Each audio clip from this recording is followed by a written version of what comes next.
May I proceed? Mr. Zirpoli, would you please state your full name? It's Patrick Zirpoli, and the spelling is Z-I-R-P-O-L-I. Thank you. And Mr. Zirpoli, would you please, how are you currently employed? I'm currently self-employed. In what capacity? I'm a consultant in basically violent crime homicide.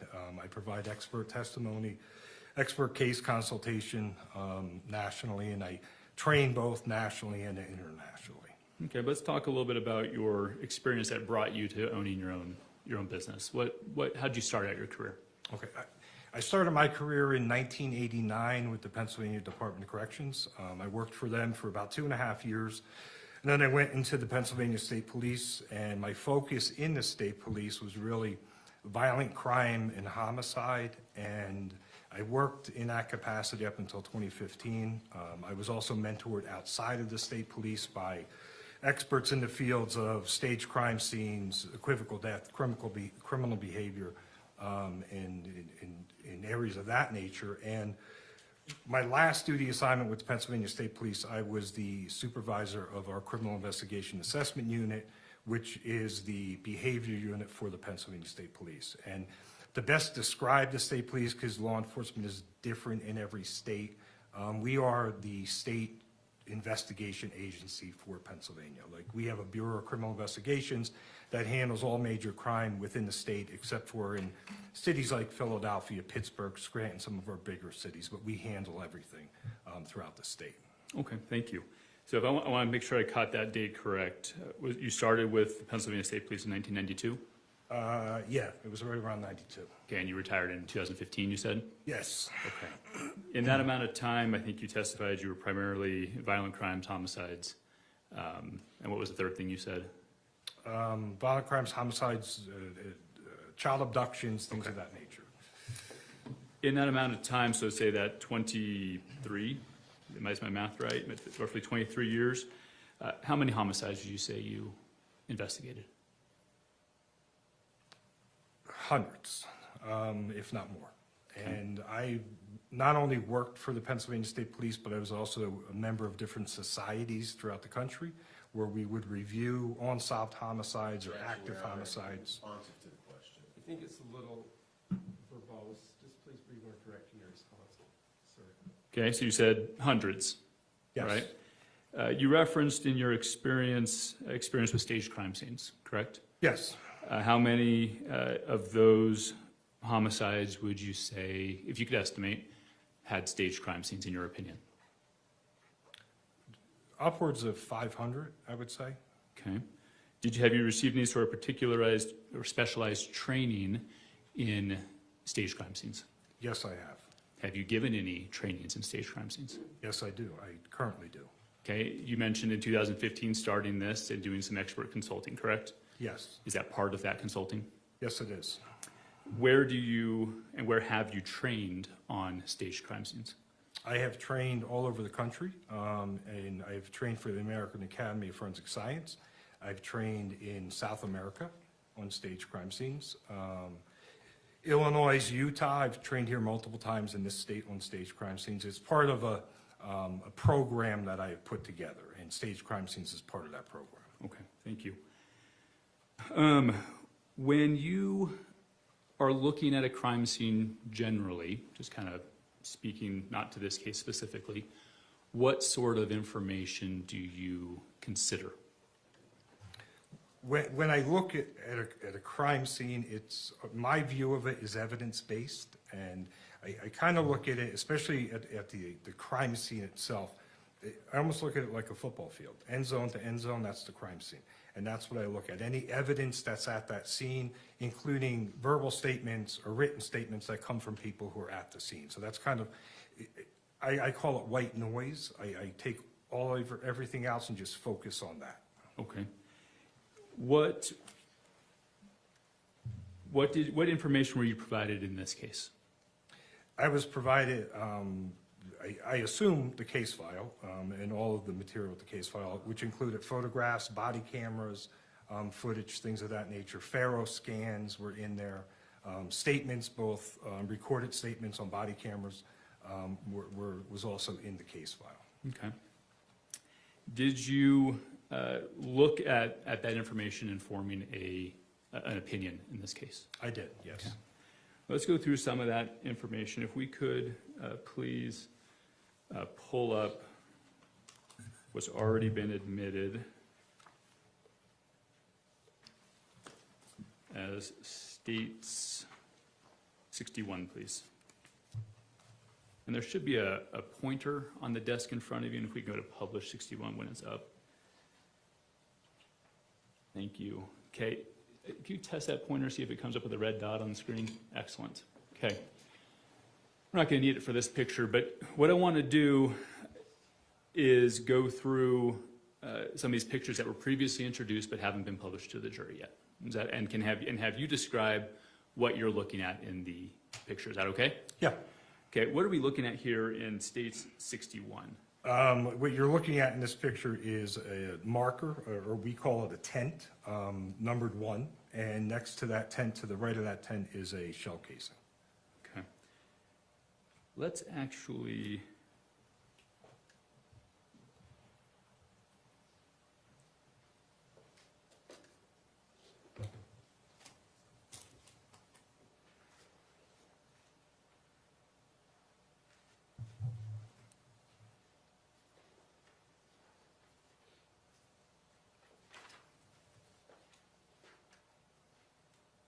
Let's actually do a more Let's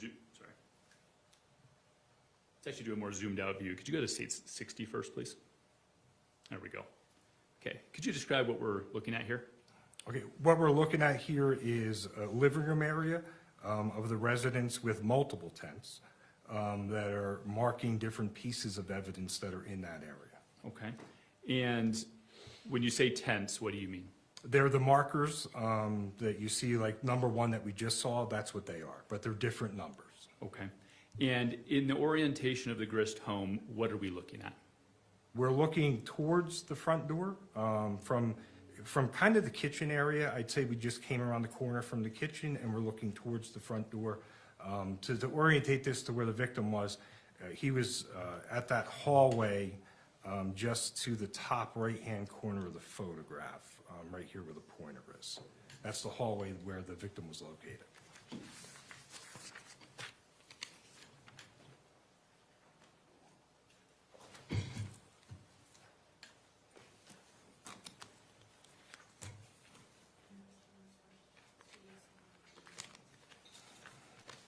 This may help us as well. Can we publish States 87? You referenced reviewing a Faro scan, right? Yes. Okay, does this appear to be the Faro, an overview or a flyover view of the Faro scan that you reviewed? Yes, it is. Okay, this was previously admitted. If you could use your pointer to show us where that last image was taken from. Okay, the last image was taken right from this area here, where these tents are. Okay, and where would the person taking the photo have been standing? If you could just kind of hover the red marker. Probably right around this corner here, just before the fireplace. Okay, so to the right of your pointer, that's the fireplace. Yes, to the right of the pointer is the fireplace, and that's that corner that person would have been standing at to take that photograph. And on this image, what are the yellow marks? Again, they're the tents. They're where pieces of evidence are marked in the crime scene. Okay, thank you. And when you say kitchen area, from your little red marker, which way is the kitchen area? From the little red mark, the kitchen's off to the right. Okay, and the front door is where? The front door is kind of off to the left on an angle. Perfect, thank you. If we could go back to 60, please.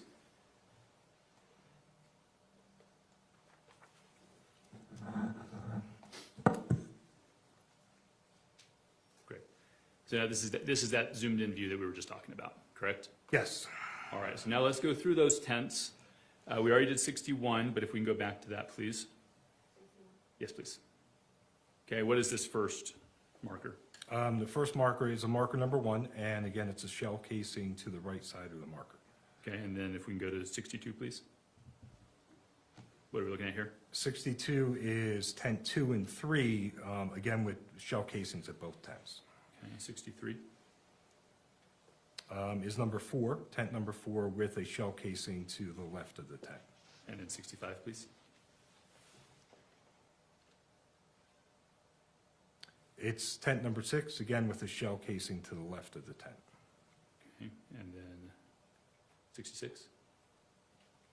It's tent number 7, again with the shell casing to the left of the tent. And then 67. And that's number 8, and with a shell casing to the left of the tent. Okay, were you all the shell casings that were observed on scene? Yes. If we could zoom back out to 60, please.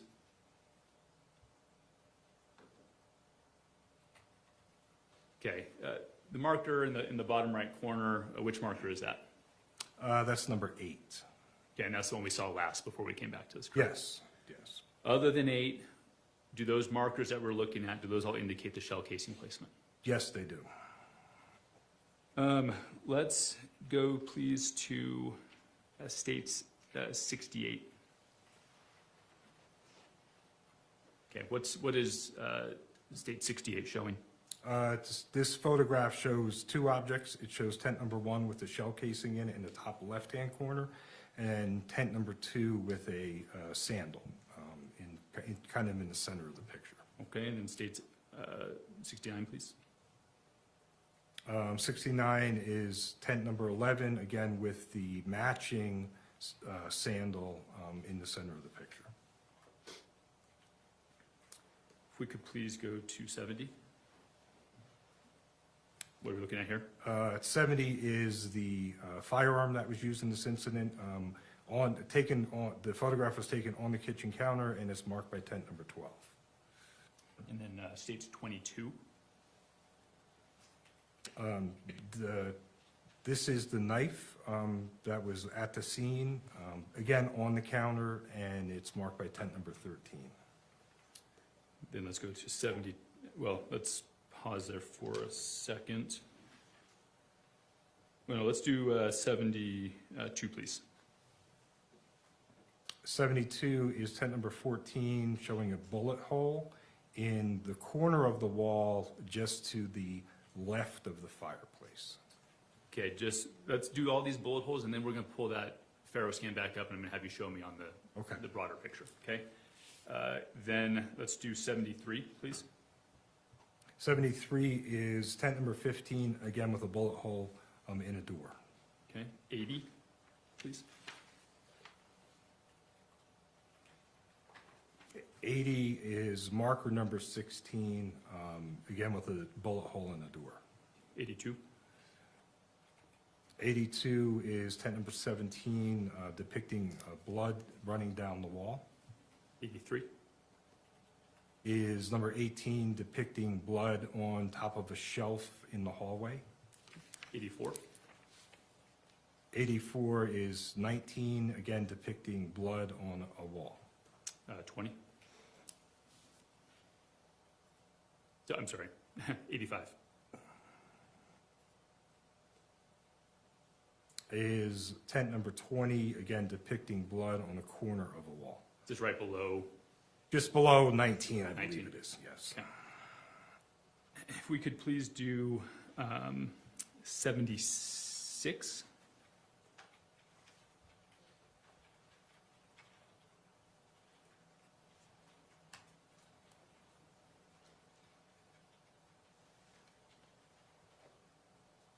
'76 is marked with number 2, and it is actually a bullet slug that's underneath these plugs. Okay, could you just point to that with the pointers a little bit so it's clear? The slug is right there.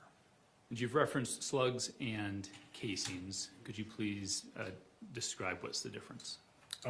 If we put them back together, it's a bullet. So when you fire a bullet, the slug comes out of the bullet, and the casing is what actually holds it in place, and that's ejected from the firearm.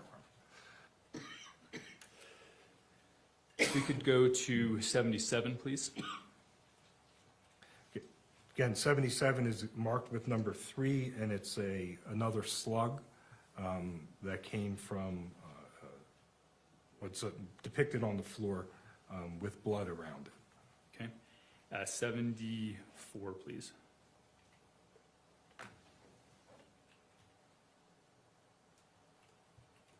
'74 is again marked with number 1 with a bullet hole through a wall. 80. 80 is marked with number 16 with a bullet hole through a door. And 81, please. That is not marked with anything. There's some photographs on the wall, but there's a bullet hole in the center, right above the pointer, right next to the pointer. Okay, do you know the relation of 80, 81, and 74? I believe that's the same bullet that passed through that goes into the next door neighbor's garage. And do you remember where that was found? It was found in a bag in their garage area.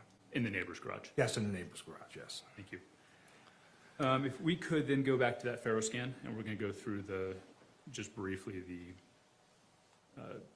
those bullet hole locations. I think it was 86. No, actually, no, this one, 87 is fine, but can we zoom in on the 88 then? Excellent. Okay, slightly different orientation, but with this, could you please show us which of the markers are denoting bullet holes?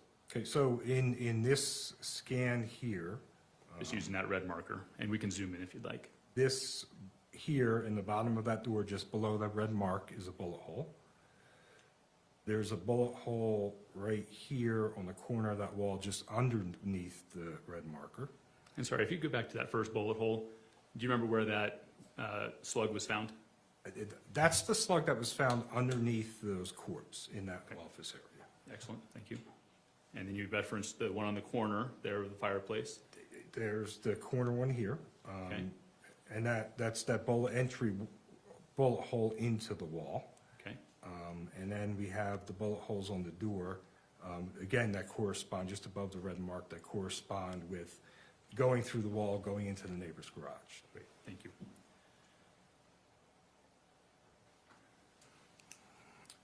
When you're evaluating the crime scene, we can take that down. What is an artifact?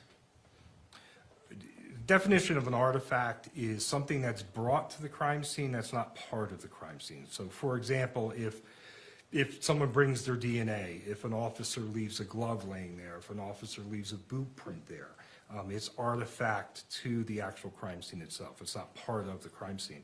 And that's the definition of what an artifact is. And were artifacts observed in this crime scene? They were, yes. We could show the witness 68, 69 again, please. We'll just do 68. Actually, I'm sorry, 69 would be better. Okay, and if you compare this in, please, to states 49.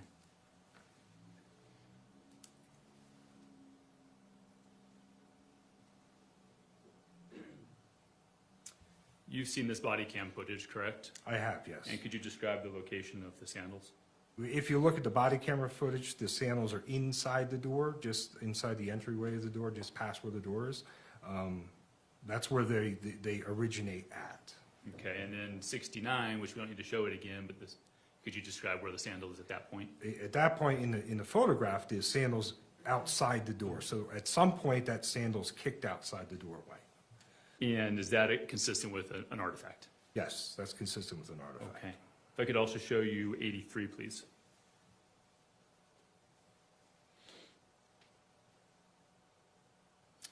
Did you also learn whether this was an artifact or not? Yes. And how was that an artifact? This blood originally was thought to be from the victim himself as he was falling down the hallway, but it comes to find out that an EMT had actually touched the wall after they were performing rescue saving measures on the victim. So the EMT gets up and actually touches that area of the wall and transfers blood onto there, and it becomes an artifact of the actual case. So that artifact 83, was that learned after your original report? Yes, it was. Does it change the conclusion that you reach in your original report? No. Can we go back to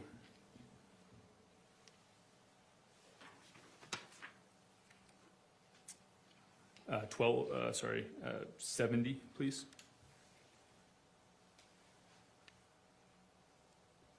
What kind of gun is this? I believe it's a 6 hour. I forget what model number it is. P something. I forget the actual model number. Did you Did you do analysis about how this particular gun ejects shell casings? Yes. Why is that a valuable tool for you in your analysis of the crime scene? If you look at a firearm and you know the ejection pattern of the firearm, then you're able to then orientate the shooter to where the casings are located. So we can almost put the shooter back in the area where he was at, just by the ejection pattern of that firearm. What is the ejection pattern of the 6-hour? The ejection pattern of this is to the rear and between 3 and 4 o'clock, meaning this. If I held a gun in my hand, this is the barrel, this is the back of the slide. If I put a clock on top of there and 12 o'clock was forward, then 3 o'clock would be immediately to the right, and then 4 o'clock would be just a little bit behind that. So that's how the shell casings eject from the firearm. Okay. And if we could put 88 back up, please. Yes, the Farrell overview, thank you. Based on that, where did you draw a conclusion about where the shooter was in this case? I did, yes. Could you please use the pointer to demonstrate where? In this area right here at the end of this tan couch. Okay, just tighten that up a little bit more. It looks like it was moving quite a bit. Okay. Right in that area there. Because are those yellow markers, are those silver tents denoting the shell casings that you described earlier? Yes, they are. Okay.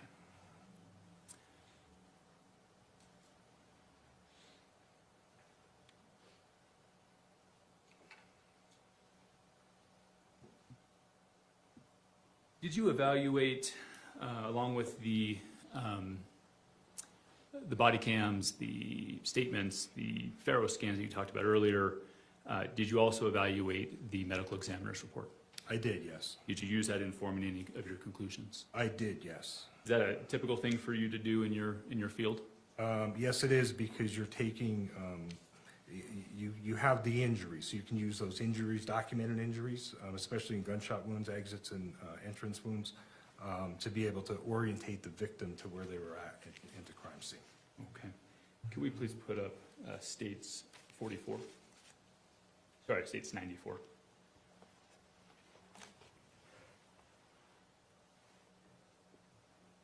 Was this the body diagram that you reviewed? Yes, it was. Okay, and medical examiners already talked about these, but would you please denote which of these injuries were entrances and which ones were exits? The entrances are marked on her, they're dots, but they're marked with different letters. If you see here, like A, B, C, E, I, G, H are all entrance wounds, and there's only 2 gunshot exit wounds that are marked with an X. They're on the front hip area here, and then there's one here in the wrist. What about the one above F? And then one right here above the abdomen is also an X. Okay, so 3. Right, yes. Okay. Did you review her findings regarding direction or any sort of injuries based on what she could learn from these entry and exit wounds? Yes. Did you form any conclusions about the victim's position in relation to the shooter when those injuries occurred? Yes. And what what conclusions did you reach? The conclusion I reached is the original gunshot wounds were face to face when the original gunshot wounds happen, and then the victim turns, and that's when you get those gunshot wounds in the back, including the one in the wrist that comes from the rear and exits in the front. Can we show, when we show you a picture of the victim's final resting place, states 44, please?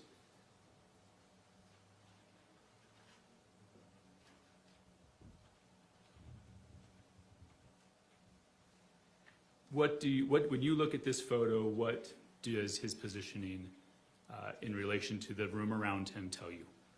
He falls directly down into this position here.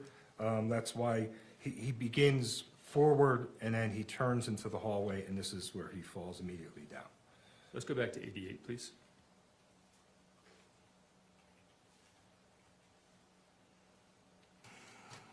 Okay. On this image, 88, a black box has been denoted for the victim's body. Using that, could you please describe what, if anything, you learned about the victim's location at the time of the shooting? At the time of the shooting, the victim himself had to have been started in this area here, where that red dot is, because the injury to his forearm corresponds with this bullet hole that is in the wall here, because that's an entrance and an exit wound, and there's a bullet recovered from there. So he's in this, it starts in this area here and turns to go down the hallway, and that's when he's shot from the rear and falls down. Okay, thank you. If I could show you States 44 again, please.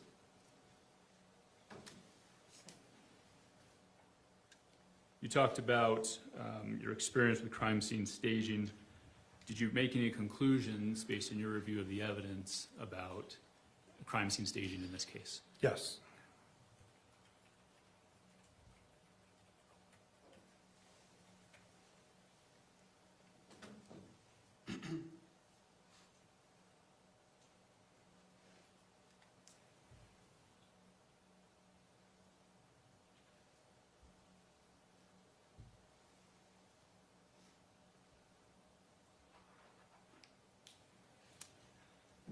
So States 44 is back in front of you.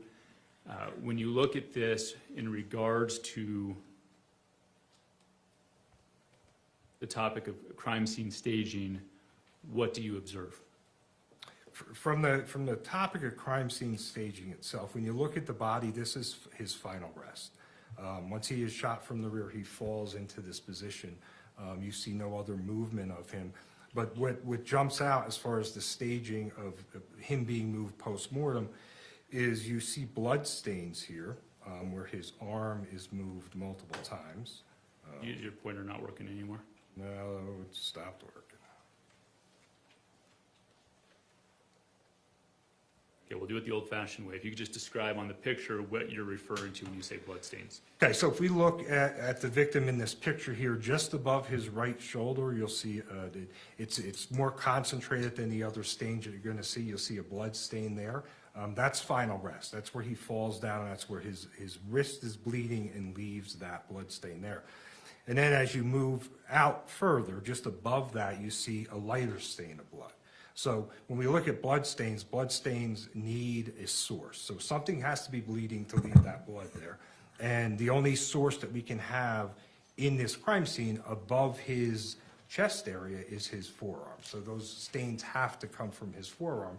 So his forearm is being manipulated, being lifted and put back down again. If he was dragging his forearm, those stains would look completely different. You'd see kind of drag marks across the carpet in blood versus it just being a stain where it's put straight down in blood. Okay, may I approach the screen over there just so I can point it to you?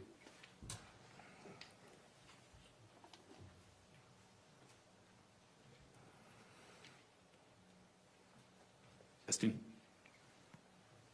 Just want to make sure we're clear. You described the initial blood stain. Is this one you're talking about? Yes. Right shoulder. I'm gonna have to, please look with. Yeah, you want to come on over? Your pointer's not working, right? No, it was. There's another one there, Mr. Oh, wait, Zirpoli. looks like we got a cursor back. Yeah, I got a cursor back on it. We'll use the, can we see if the cursor works? Works here. This is just a regular pointer.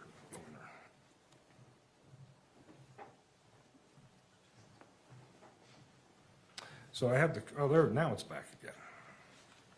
That first, So there, it's just above here. This is right to the right, or to the left of that red dot. That's that initial blood stain that we talked about. okay, and the second one you talked about? The second one is right here. Can we pull up that body diagram, States 94, please?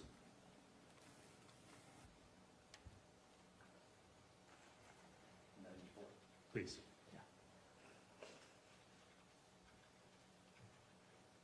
And you test, were there any injuries observed on this above G? No, there's no injury above G on this body diagram. So in your opinion, what was the only source, possible source of that blood stain by the victim's shoulder? The only possible source is from the wrist, is from when he was shot through the wrist. I'm going to show you stage 45, which is after the body is moved by medical personnel.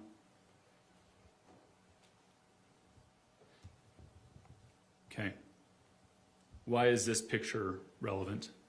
The picture is relevant for multiple reasons. Again, this is, this stain that we see here is that blood stain we're seeing outside of, from the top by his shoulder. Here's that second stain that we were seeing here. But what's really important here, this is final rest of his arm right here, and there's no blood there at all. Could we go back to 44?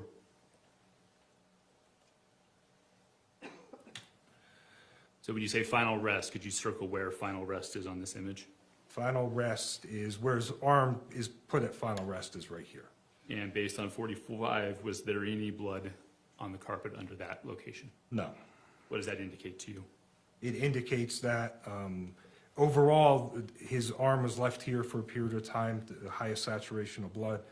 It's moved once, it's left there for a short period of time, and then it's moved to final rest, and there's indication of no blood there whatsoever. Are there any other concerns that you have just solely on the forensic evidence in front of you about the placement of the knife?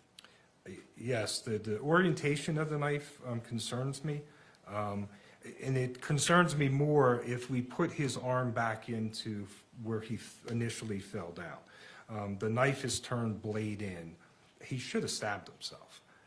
He's holding the knife with the blade towards himself versus the blade out, which is opposite in his hand. And if he fell where we see his arm come to rest, when he first falls down, that blade would have stabbed him at some point, or should have stabbed him here. But again, just the how it's held in his hand is concerning, and it does, and it tells me that it's put there post-mortem, after he's deceased and after he stops bleeding, that is placed in his hand. Is there any other indicators that it was placed in his hand? Well, let me ask it this way. You're familiar with the injury to the wrist, correct? Yes. Does that cause you any concern regarding the placement of the knife? It does, because I've seen crime scenes before, and they're not just staged crime scenes. I've seen crime scenes where people have been shot before and holding something, and they immediately drop that object. They're shot in similar locations there. So being able to hold that through this whole thing happening and being shot 7 times, you know, that concerns me that he's still holding the knife.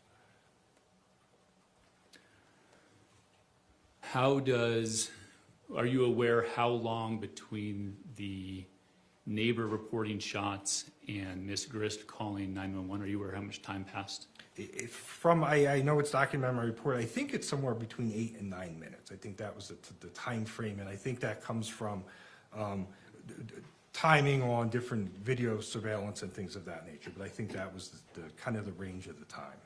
Does that passage of time between the report of shots and Tracey calling 911, does that factor into your opinion at all about the staging of the crime scene? It does, yes. How so? Because that's the time to stage the crime scene. That's the time to figure out how you're going to make this look like something it wasn't. Okay. 1 second.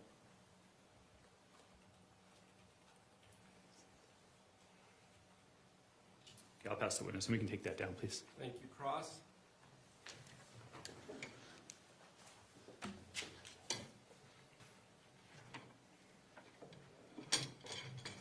Good morning, sir. Morning. Zirpoli. Yes. There we go. Yeah, excellent, perfect. The hardest part, right? That was the hardest part. All right. So, one moment. I don't know what number the picture is. 2 sandals together.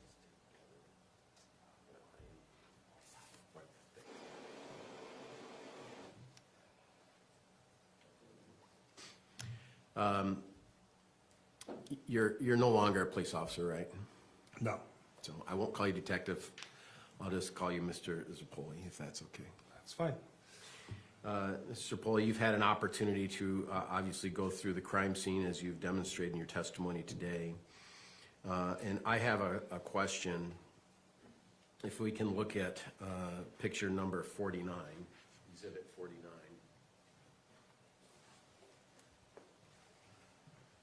In exhibit 49, do you know where this picture comes from? It comes from a body cam. I'm looking at it up in the top right corner, where Axon body cam 3. Right, and so this wasn't taken as a still shot, it's just taken as a screenshot from a body cam, right? I believe so, yes. Yeah, and this, and you've reviewed the body cam, right? Yes, And this is really a demonstration of the first moments of officers walking into the home. Is that accurate? that is accurate, yes. And when you look at this picture, you can see left and a right sandal, correct? Yes, And you can see an entryway, correct? yes, And then you can see tile. yes, You see the tile? And then you can see the carpet. yes, And so because this is body cam, this is really pretty instantaneous on when law enforcement gets there, right? yes, But as you stated, a few minutes after 911 was called. yes, Or I'm sorry, I phrased that wrong. I'm sorry, I apologize. A few minutes after the shooting took place. this body cam, yes. Yeah. These are for initial arriving officers, I believe.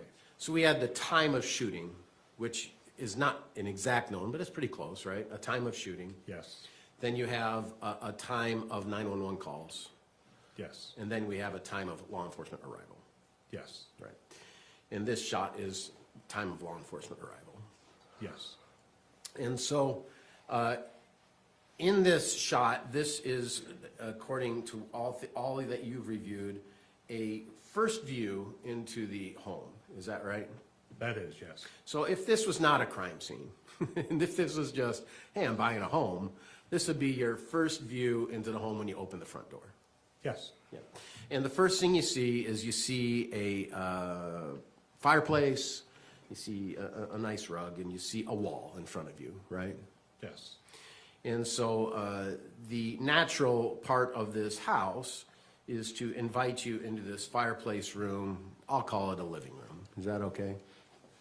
Does that make sense? yeah, Would you agree with that? When your first arrival is there, you're sort of greeting yourself into the living room. yes, Now, to the left of that fireplace, the wall takes a cut to the left. Is that accurate to your recollection? it is, yes, And then there's a hallway leading to the stairs where Matt's body was lying. Is that your recollection? yes, And so you've reviewed the interviews of my client, Tracey Grist. You reviewed the interviews of Kevin at the scene, or not at the scene, but at the police station right after, right? yes, And my client states, Tracey states that Matt came and she was sitting at the counter. Do you remember reviewing that as part of your preparation for this report? yes. And you can't actually see the counter from this picture, can you? No, you cannot. And if we go to the Faro 88. 88, I think, there's a few different ones, but 88 is a good one. You can see how the door opens, and can you do a pointer of the door? Front door. The front door is here, right there. Right. And can you do a pointer of the kitchen counter? The kitchen counter is back over here.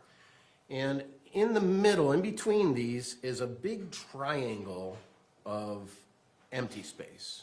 Is that right? Coming toward the door from the counter. Here. I'm trying to, I'm going to point it out. This triangle of space. yes, from the scan, it's empty, yes. Yeah. Yes, there's nothing there. Do you know why it's a triangle? It's a divider between the hallway, the living room, and the kitchen. It is. And right here, and I'm pointing to the picture, is the fireplace, right? Yes, And that's an inset fireplace, right? I believe so, yes. And so there's some backing to the fireplace that people don't see because it's ugly, and we only want to see the pretty part of the fireplace, right? Yes.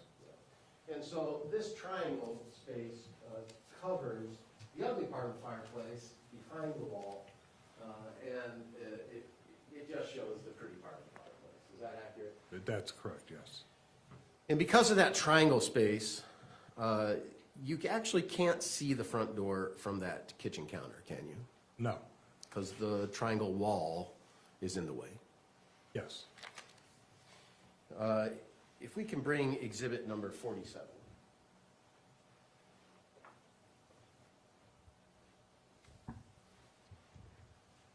Exhibit number 47, what do you see in this picture? I see it's taken from within the living room, looking towards the front door. There's a blanket on the tan couch there on the corner with some pillows, and then there's two, I assume they're EMTs, off to the right of the picture. Do you know how many people entered into this house as part of this night's investigation? I do not know. But we see from this picture, there's at least two, right? Yes. We also have seen from body cam that there was at least a couple other officers that we saw on body cam, right? Who came from their individual body cam into that residence. You recall that, don't you? Yes. And so we also had Kevin in the house, is that right? Yes. And where was Kevin standing approximately when the first law enforcement came into the residence? Do you remember? He was standing in the living room area, so almost, I'd say close to where this picture's taken, but maybe a little bit more into the living room. Yeah. And this would be his view. His head was down and his hands were sort of up, and he's to the right, when you open the front door, to the right of the front door. Is that Yes. your recollection? Yes. Now, you described the word artifact. Yes. And as I understand artifact, and if I'm wrong, I apologize, you know, I'm just trying my best, but is an artifact a piece of evidence that has been moved? That could be artifact too, by definition, yes. So in this photo, number 47, we have the two sandals there, don't we? Yes. And at that point in time, we know that Tracey and Kate and Kevin are already out of the house at this point, don't we? Yes. And so when that sandal moved, and if we can go now to exhibit number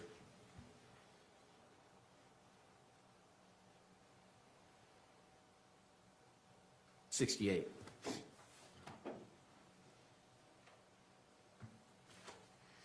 When that sandal moved, did that sandal become an artifact? This sandal, I don't believe moved. It's the other sandal that moves. Okay. So you see this sandal, and it's completely on carpet, right? Yes. Now, if we can go back to exhibit number 49.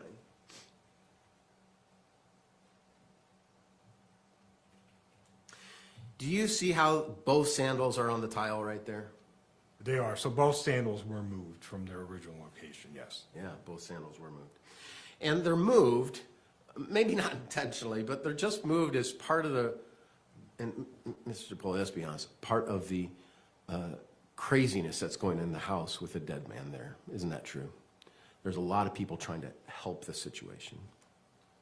This sandal wasn't moved intentionally, do you think? No. No. But there was a lot of things going on to try to assist his life and to try to help the deceased. Yes. I guess the same could be said about, and if we could go to the Pharaoh.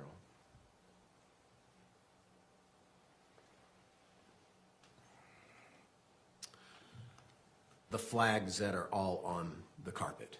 Some of these casings, and I'm specifically talking about the rug area. Some of these casings could have been moved through kicking, just like the sandal could have been moved. Isn't that right? They could have, yes. Yeah. And so when we do an investigation, and I'm not going to say we because it's not me, but when law enforcement does an investigation, they do it to the best of their ability to flag out evidence. Isn't that right? Yes. But their first responsibility on entering is to protect someone, isn't it? It is, yes. And so their first duty is to provide assistance and protection, and their second duty is to then investigate. Would that be a fair assumption of law enforcement's responsibility? Yes. And so with these flags that have casings and things of that nature, they aren't exactly perfect of where the shell falling out could have been. Indeed, we really don't know unless we had a video showing where the shooter was standing. Isn't that accurate? No. Okay, and explain to me how you can come up with that and that none of these casings had been moved like the sandal had been moved. I didn't say none of the casings, but you have to take everything into consideration, trajectory of bullets, where the bullet holes are corresponding to the injuries in the body. So once we start putting all of that together, you can then kind of put the victim back in his position. And if you can put the victim back in his position, you can then put the shooter back in his position, which corresponds to these casings. Okay. And so I think one of your statements today is that the flag, I'm just going to refer to them flags, okay? The flag on the corner wall, just southwest of the fireplace on that wall, do you see what I'm referring to? Yes. In your opinion, that's an indicator of where the deceased was approximately based on that bullet hole in that wall, is that right? Yes. And can you explain the blood that was above the vent, you know, the line of blood? Can you explain how that got there? No.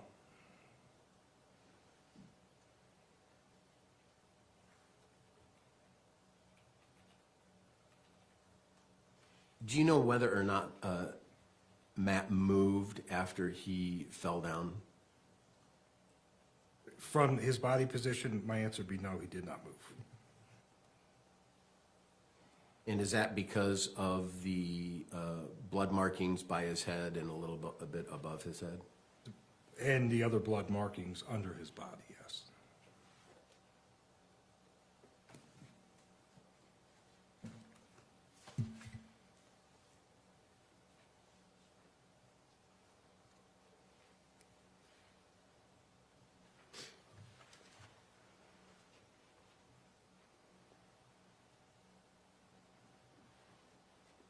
Do you know if there were life-saving attempts of Matt made before law enforcement got there? There's no indication that there were, no. And do you know whether or not there were any life-saving measures that produced any pulse or any life of Matt? No, none that I know. It's your understanding that he was dead when law enforcement arrived? Yes.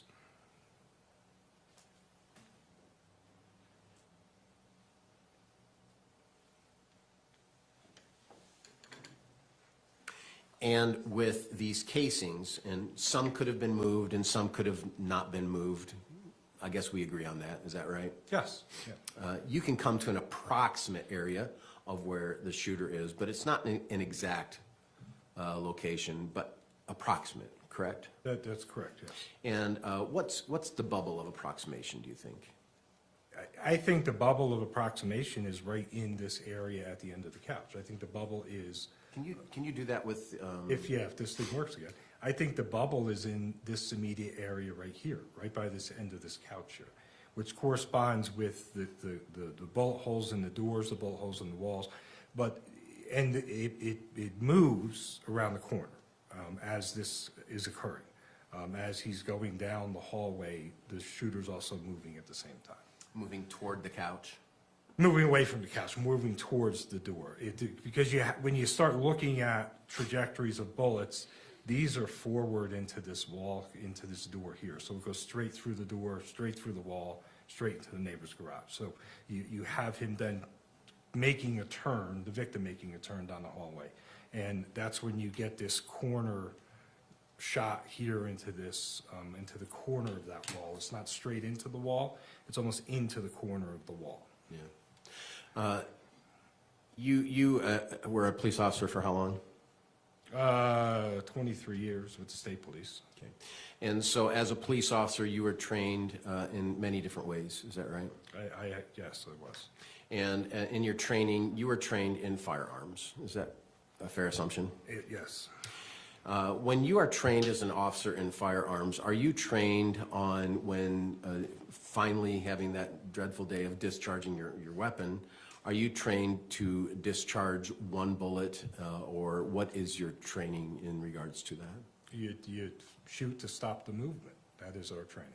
And is there ever advice about, or training about not shooting just one bullet and shooting many? In law enforcement, no, there's not training just to shoot one bullet. Yeah, indeed, it's the opposite. It's to shoot as many as it takes to stop the moving object. Is that accurate? That's accurate, yes. And why do they have to train that, do you think? Train in that nature, it becomes muscle memory. That's why we train that way. And are you trained in that way because the layman maybe doesn't have that understanding? I would say yes. Thank you. I have no further questions. Redirect.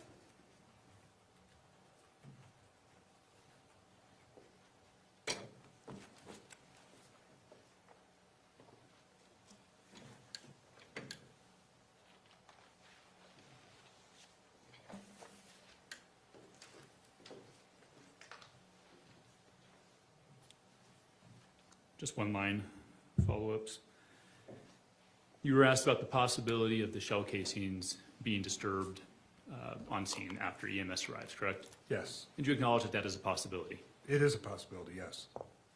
Were the shell casings the only piece of evidence that you used to determine the likely position of Mr. Ellis when he was shooting? No. What were the others? The entrance and exit wounds on the body itself from the autopsy, plus the entrance wounds and exit wounds into walls and where bullets were recovered. Once you can kind of put all that together, and more importantly, the trajectory of bullets, like how the bullets are passing through the body, you can then use all that information to put them, or put the shooter where he is at the time. Is it fair to say it's like a math problem where you add all the pieces together?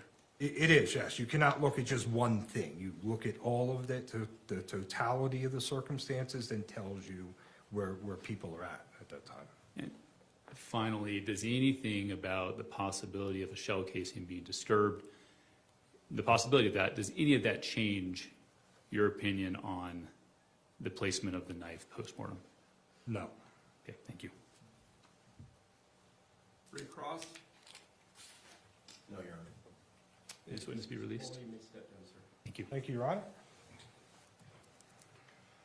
Next, Mr. Tracey. All right, can we take a quick break? All right, we'll take a brief recess then, thank you. All rise for the jury.